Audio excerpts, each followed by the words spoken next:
Yeah, well, it seems the other people that I keep giving wrenches to keep jerking my views, and I'm not having it. I'm not having it.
Cages, and I automatically began to get sick to my stomach. I started getting visions of being just a little boy in that cage, in a pair of what I remember now was underwear, and it was basically already worn underwear. I was sitting in there, and I was tied up. It felt like my legs were tied up, or my ankles were tied up, and I didn't know where I was at. I was totally in the blue. I was totally not thinking correctly. But this memory has been digging at me and digging at me and digging at me. So it's anyways, I have the picture. I will show you all the picture right now. I will show you all the picture.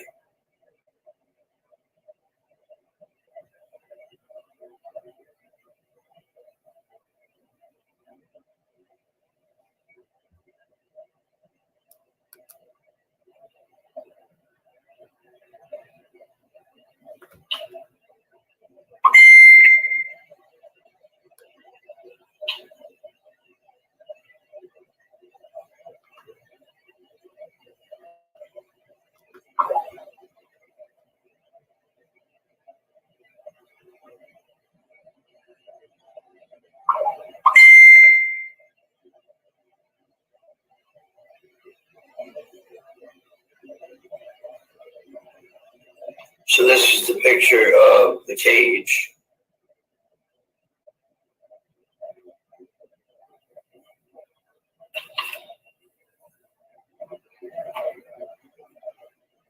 I'll blow it up a little bit for you to see. So, look at that and tell me what you see, right?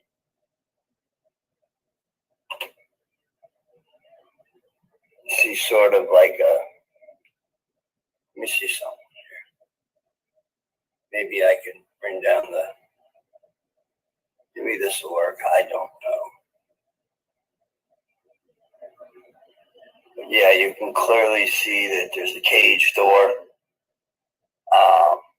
All cement. Definitely right there.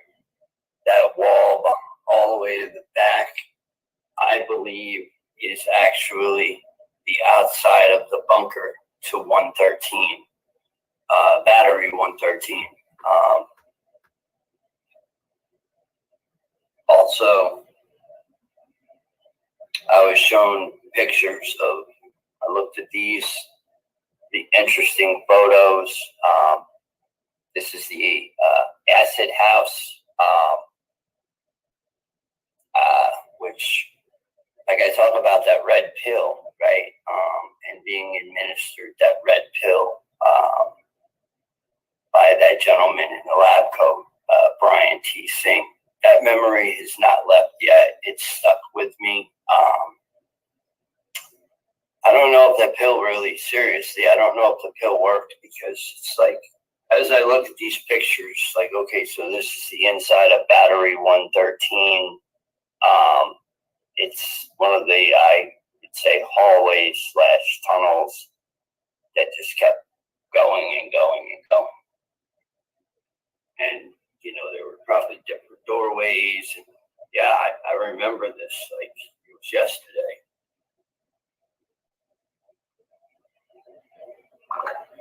Now, this is actually a picture of the shack that is no longer a shack.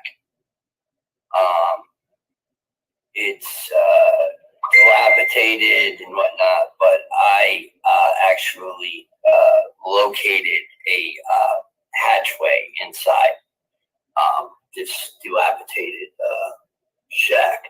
But I had to crawl like underneath, like literally there was a way, and I crawled underneath and I got in there. My body was able to fit. And when I put my head inside, right, and I pulled my head out, it was like I was confused, completely confused. Like it was almost like it felt like, I don't know, like the time just totally went, like there was like some kind of timeline flip, or maybe I was being pulled into another dimension, or I don't know what, but all I know is it was a strong feeling. But yeah, back to the cage, right? So I remember, I was a young boy. I was wearing, yes, they were tidy whities is what they call them. Preston, I remember, used to joke about it. Make fun of us. I remember a Preston that some people look at me and say, I don't remember that. I don't remember Preston being hateful. Some do. I don't remember him being a pedo.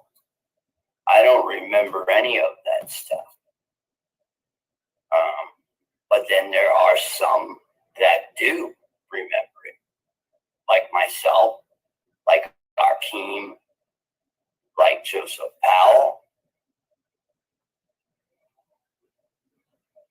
like John Whitberg, like many others.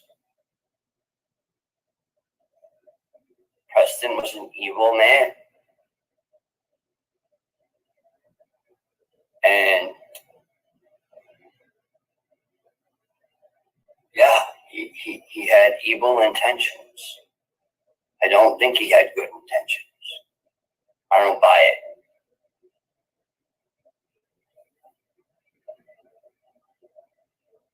I remember Preston making me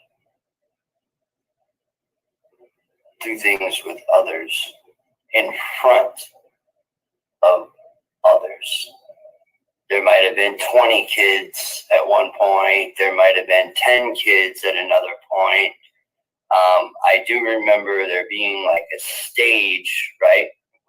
This room, like the auditorium, I believe it was called. I can't remember what sub-level it was on, but it was like an auditorium, and I remember that they were in like a circular form, these kids, and a kid would be chosen, and that kid would have to come up on stage, and they'd hand them a gun, or they'd hand them a knife, and they'd make them, it could be a puppy, it could be a kitten, it could be an innocent animal, and they make you sit there and kill that animal. That is part of the assassin programming, along with what I spoke about before, which I'm not going to get back into. You just go back into my blog of, pre-recorded videos, and you will be able to catch it.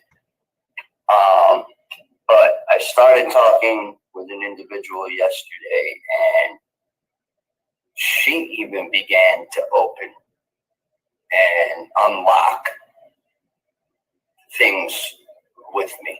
And I appreciated that. And I still appreciate it because it was like, I remember the exact time frame now when they picked me up. It was at 3 years old was when they picked me up, because at a younger age, it's so much easier to reprogram the mind to wanting to do what you wanted to do, or, what you wanted to do. And not to mention all the, drugs later on, and all the torture, and the near-death drownings, and and if you didn't obey orders, I remember being afraid of the Rocko. People call it Draco. I remember being afraid because they put me in a room. If I wouldn't sit in the chair, at times they put me in a room. And I'm remembering it now as my memories start to, come back in full swing. It's like what this woman said to me yesterday. It's total recall. Once you start recalling things, connections start happening. You start meeting others that are familiar with the subject that you are speaking on, or the project, or, they might have the same experiences, or they might have similar experiences, or they might even remember you.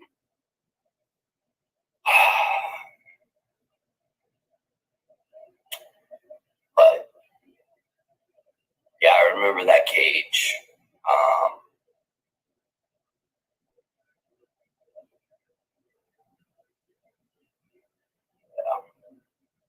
I can't say I remember the acid house as much, but it did definitely, clicked for some reason. But I also remember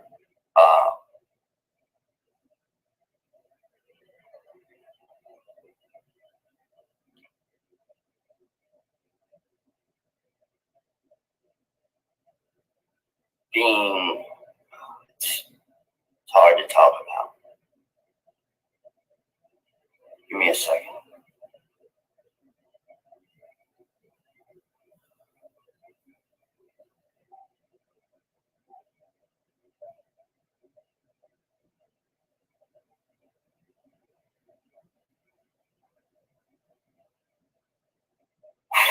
Okay, so I was considered, to Joseph's knowledge, danger in the programs. Like, and even in the here and now at that point, because I was going through my Omega process. And now that I've went through that Omega process, I know you can't just say certain things. You can't just do certain things, And I mean, yeah, programming kicks in. Yeah, the divide kicks. They try to divide us as much as possible. But we need to stick together. We need to come closer. We need to show one another more love. We need to stop hurting one another and understanding one another's stories. But yeah, back to what I was saying. Okay, so I was put in that room, and I remember it's almost like body bags. They were lined up, stacked up on like these shelves, like metal, like shelves. And I remember the stench of dead body. And what they would do is they would, chain me down to a table. and make me watch reptilians, Rocko, the Draco, eat other, children in front of me, eat them literally. And I remember seeing I drew a picture a while back. It was like a pile of clothes, and then there was one pile that had nothing but like body parts, and I mean, I have no reason to lie about this. A lot of people are going to say, oh, this guy is crazy. He's a schizophrenic. Oh, he's making this up. He's just looking for fame. He's looking for glory.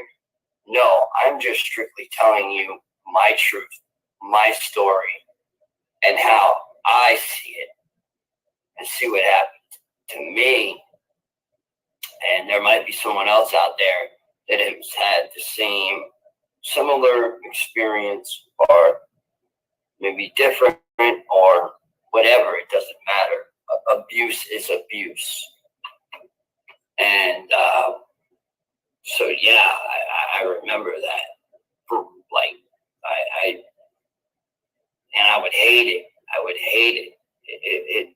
It would break me more, because once it broke me completely, it would actually take me, to where I'd be like, okay, I'll sit in the chair now. Okay, I'll follow your orders now. So it was like that, they use these tactics. Also with the music, the classical music, I remember them making us listen to it for hours and hours and hours and hours and hours on end. I just felt like forever. And it was loud, and, just Preston Nichols, Al Bielek. I don't know much about Duncan, but I don't look at them as being innocent one bit. I don't. What was being done, and what is still being done, is against humanity's rights. I did not choose to be dragged underneath what I now know to be Montauk, and sent to space through wormholes, and starting to, remember my space missions, and, picking it up piece by piece, bit by bit, and talking about it, and not being afraid to talk about it, and not being afraid to humble myself more. And where I'm wrong, I'm wrong.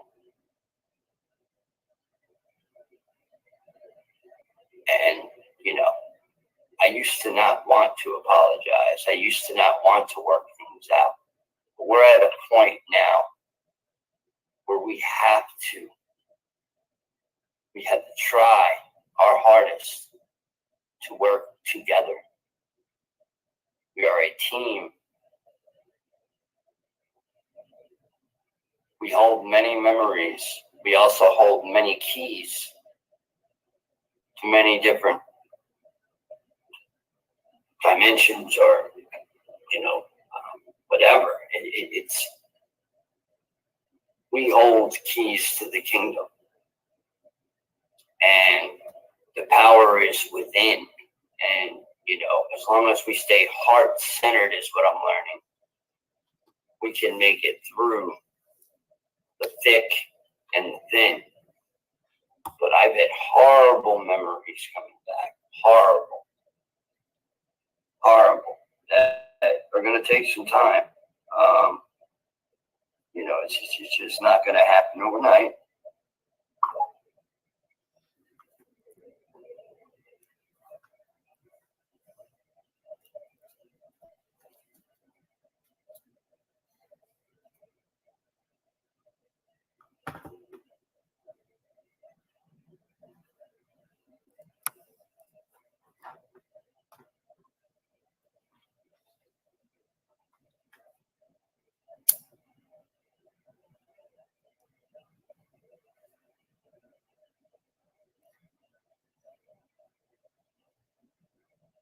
see what else we got here.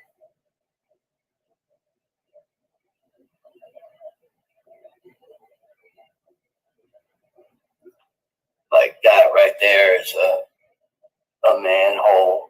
Like that was an entrance. See the ladder, how it goes, keeps going and it keeps going and it keeps going. Some more interesting things.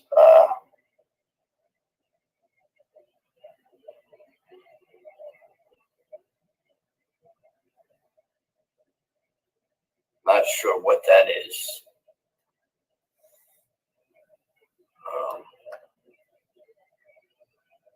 Way up to the top of the radar tower. Pretty interesting. It's all fireman red. That's what color it was.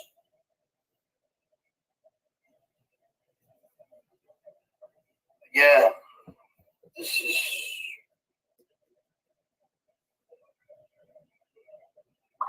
is just another day, another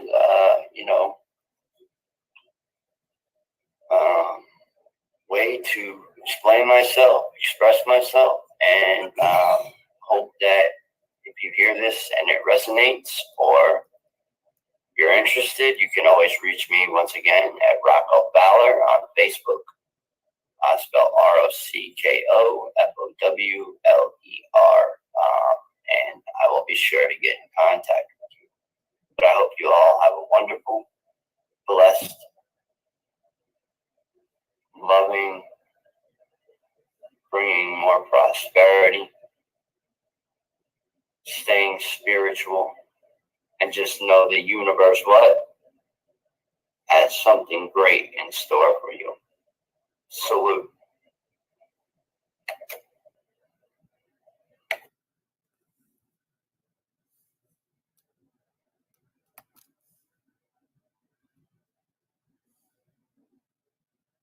Architects. They didn't think that I would win, but I won. They didn't think that I would win, but I won. I got in there and got the job done. I'm the best in the world, number one. Got that 80 pack flowing in my lungs. Really get that push up piece in my son.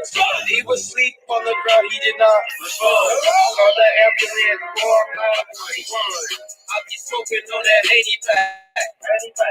Yeah, I'm smoking on that 80 pack.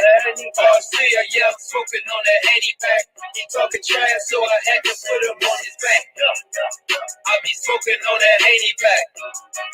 Yeah, I'm smoking on that 80 pack. Yeah, I'm smoking on that 80 pack.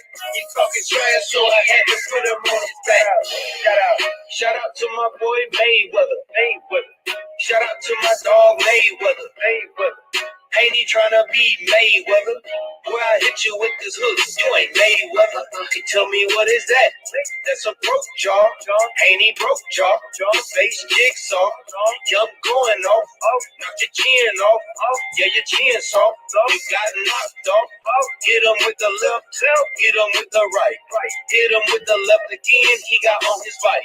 Hit him with the left again. It was good night.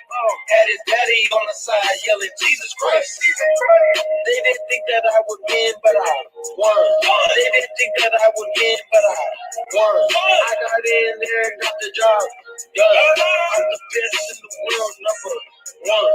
Got that 80 pack flowing in my lungs. Really get that push up beast in my son. He was asleep on the ground, he did not respond. Call the ambulance, 491. I be smoking on that 80 pack.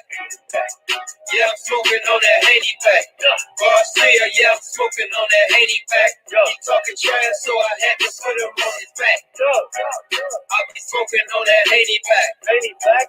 Yeah, I'm smoking on that 80 pack. Yeah, I'm smoking on that 80 pack. He talking trash, so I had to put him on his back. You was a weight bully. then you got bullied. The hook made you do a dance, you was trying to boogie. Let me see you wobble, let me see you shake. Said you would kill me and threw up in your face. Hey, Jesus Christ, holly favor. Yeah, Jesus Christ, holly favor. Plus I got a left hook like a laser. Put his legs on sharp like a taser. Oh, they didn't think that I would win, but I won. They didn't think that I would win, but I won. I got in there and got the job. I'm the best in the world, number one. Got that handicap going in my blood. Really get that push of peace, he my son. He was asleep on the ground, he did not respond. All the ambulance, all my fun.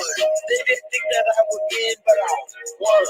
They didn't think that I would win, but I won. I got in there and got the job.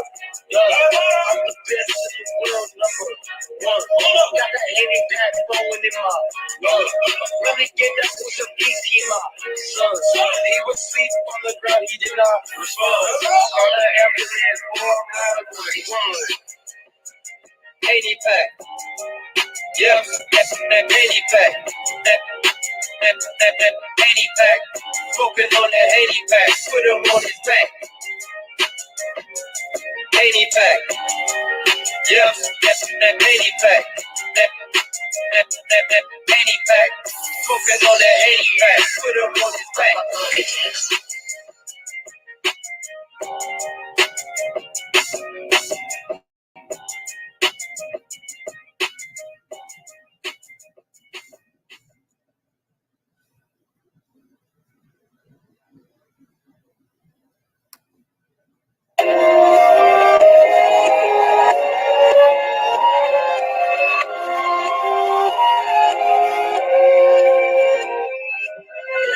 I'm blessed, highly favored, I'm blessed. Architects. They didn't think that I would win, but I won. They didn't think that I would win, but I won. I got in there and got.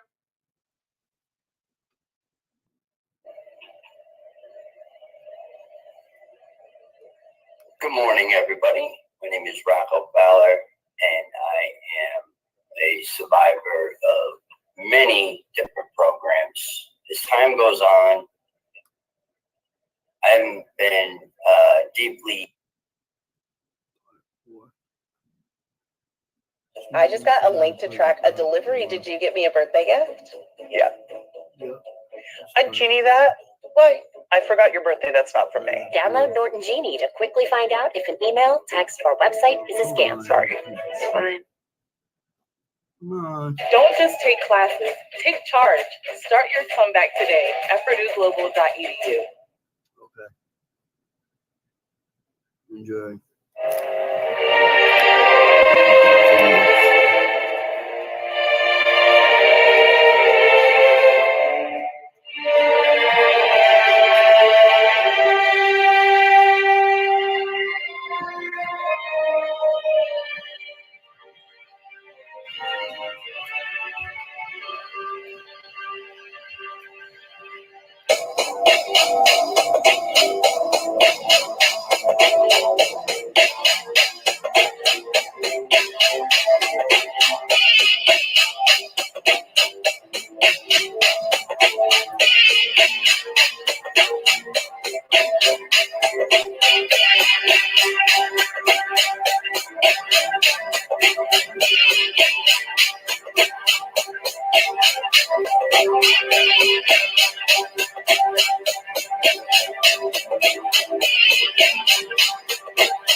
All right, I'm back, guys. Anyways, hope everybody's having a wonderful day, or at least trying to.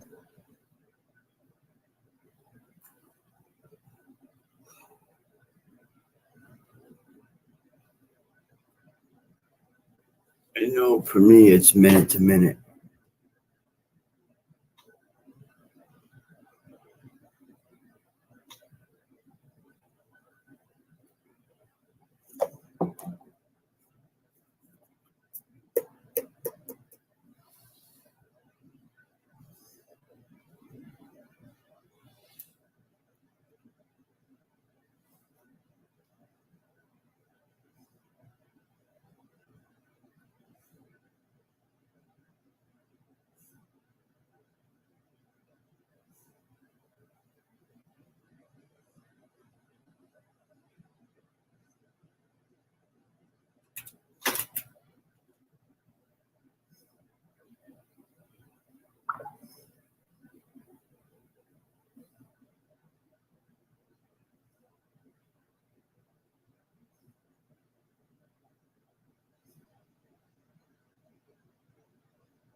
From the temple ourselves as instruments. Indicates, but the kingdom of the right also linked to this cross here.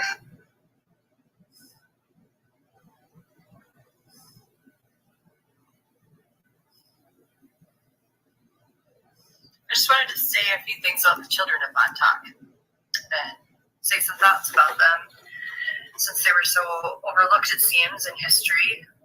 And what I'm hoping to happen this year in 2018 is just a call to be sent out for the remainder ones to find healing and to find healing from all the damage that was done and the silencing of their stories, so that they would be able to find a platform to be able to come out and to speak, and then healing to come through all that fracturing that happened there. And because it takes a long time to deprogram, and it's hard, but you just got to keep at it, keep doing it, and then you'll get to the root.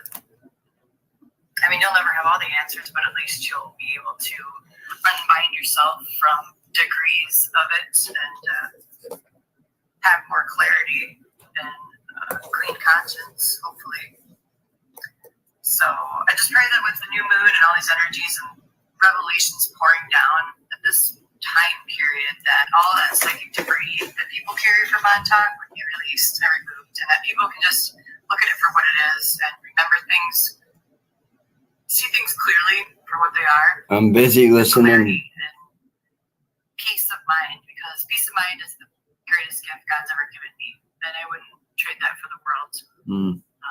So whatever remainders there are of Montauk, I would just hope that all those phantom pulses or anything that's still in people and Latin programming, that would just come out and be uprooted and cleared, because you're doing humanity a huge favor if you do it, if you survive Montauk.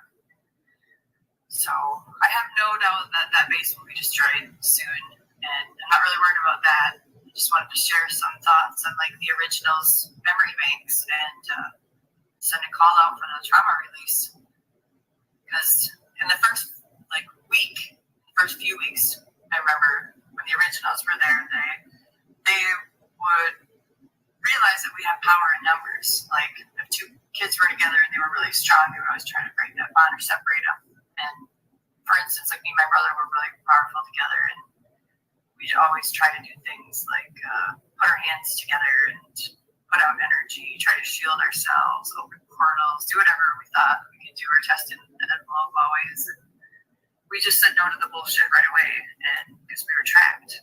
So we repelled the fallen ones' energies like a force field because you had to. Because it was always a state of flight or fight, and you had to fight because if you had flight, you wouldn't survive. So the reptilians had us working initially in this like slave labor camp because they had us collecting wood, picking up pallets, and they would drive around in these little vehicles, and you could. They had a hard time not eating children too, so it's like you always had to defend yourself whenever you were around them. And have that guard, that shield up, because they would just turn and try to go after you because they just couldn't help it. But I was in the back, and two of them were driving, and you could hear their language, and they speak backwards to each other, and then they make clicks and weird sounds to each other. And I could understand it sometimes, but not all the time. Me and my brother were teaching this little kid named Lane how to shield and how to repel them, and all the kids just taught each other because we were always talking amongst ourselves and trying to figure everything out every day, all the time. Just any little tip to help us survive was very helpful. So it's like we had to create a bubble around ourselves initially. If you didn't know how to do that, then you weren't doing very good.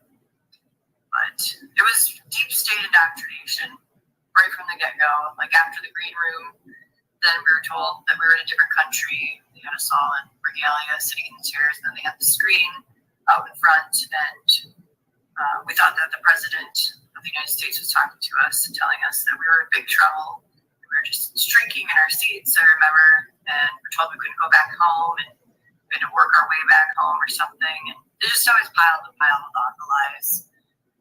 And Caspel was right in front of me, and he was a taller kid, and he was smart because he never really fed into the bullshit right away either. But he would always say things that would make us think, and then it actually helped a lot of us to snap out of our stupor. Because when they were talking about betraying your country and whatnot, he'd be like, "But I'm from England. I'm from England." And then we all would look at each other and start thinking, and then start questioning what they were saying.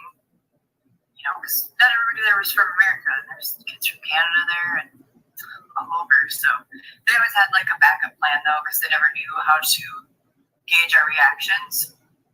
Because we were always trying to be unexpected, and they would always try to be unexpected. So it was just constant psychological warfare from the initial stage timelines. But yeah, when we'd start questioning what they were saying, it's like they would freak out right away, and then they'd have like a backup plan, like they'd put some magistrate or prime minister on the screen too, and these people were probably just actors, and some of us saw right through it. So I'm actually really grateful that those kids just spoke up right away, and they would like wake us up with the things that they were saying. Because the other controllers, they were trying to blackmail us all the time, and they used a lot of legality words that we, of course, didn't understand. And they'd scream it in our faces, so we had no idea what they were talking about most of the time. And, you know, like I had a German handler screaming at me all the time, and somebody in English, and they get right in your face and just screaming at you for like ever. And it was just day in, day out, same thing over and over and over and over until you eventually took the Kool-Aid. But we didn't know what the hell was going on for the longest time. And I thought I was in Germany, I remember, because it was hard to see through at first when you're that young, but then the older boys figured it out, and they just said that they're actors or they're in uniform. And I remember my brother and Caspel coming up to me one day when I was outside, and they shook my arms, and they're like, "You're not in Germany." And I finally realized that I wasn't in Germany. And then that shook me out of my stupor, but then I felt stupid because there was all these other kids that were figuring out more stuff than me faster. So then I was trying to see who was the smartest and who had the best intel, because you didn't want to be behind in anything there, because you got behind in anything, you'd risk dying, basically. So, and we tried to figure out all these ways to get out, and fear programming kicked in, and that took hold of us pretty bad because they were after adrenochrome and they would go after the ones who screamed the most, and we had to go on these walks all the time. And they had us like out on these trails, and then they had these reptilians come out of the holes in the ground, or like the bunker doors, I guess you call them. And so we'd stop there, and it was just like the It Clown, because it would come right up and it would pull your pants down, almost trying to pull you into the hole, and the kids would be screaming and freaking out. And they'd ask you a question over and over, and where you'd have to say something like allegiance, and you don't want to get eaten by this thing. So then most of the kids said what they wanted you to say, or yes, and then you get to go with your handler. But they did take some kids down in those holes, because that's how they got us to just get used to this killing game. And like the last kid usually at the end of the line would be the one who would get taken into the hole, into the underground. And we didn't know if he got eaten or what happened to him, but they always made sure they did that to seal the deal. And you never wanted to be the last kid in line because of that.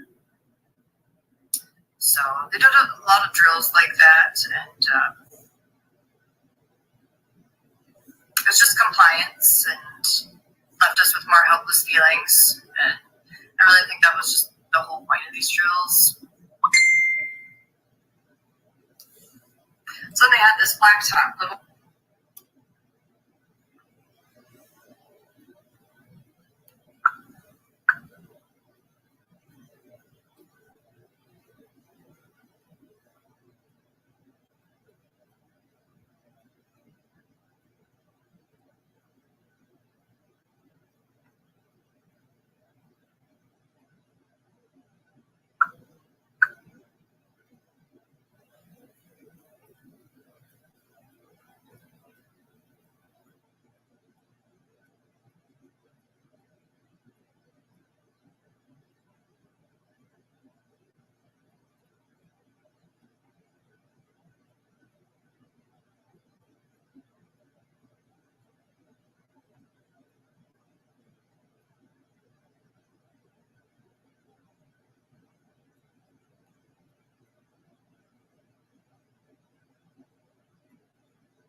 Sorry about that. I'm listening to something.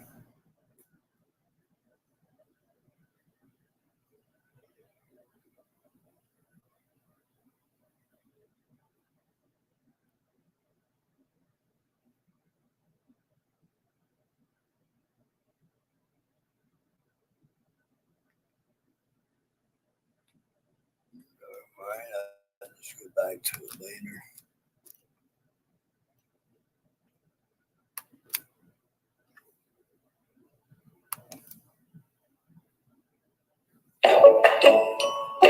American families of four throw out an average of $400 a year of meat and poultry.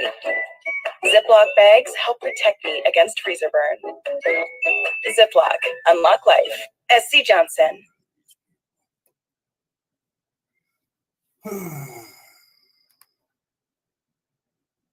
Why did no one tell Missouri drivers about this new rule? If you are currently insured, drive less than 50 miles a day, and live in a qualified zip code, you can get an extremely high discount. Additionally, if you have no tickets, if you have not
Trouble starts out. He makes the guy tap. I'm the fear addicted, and I get illustrated. I'm a fire starter, twisted fire starter. I'm a fire starter, twisted fire starter. I'm a fire starter, twisted fire starter.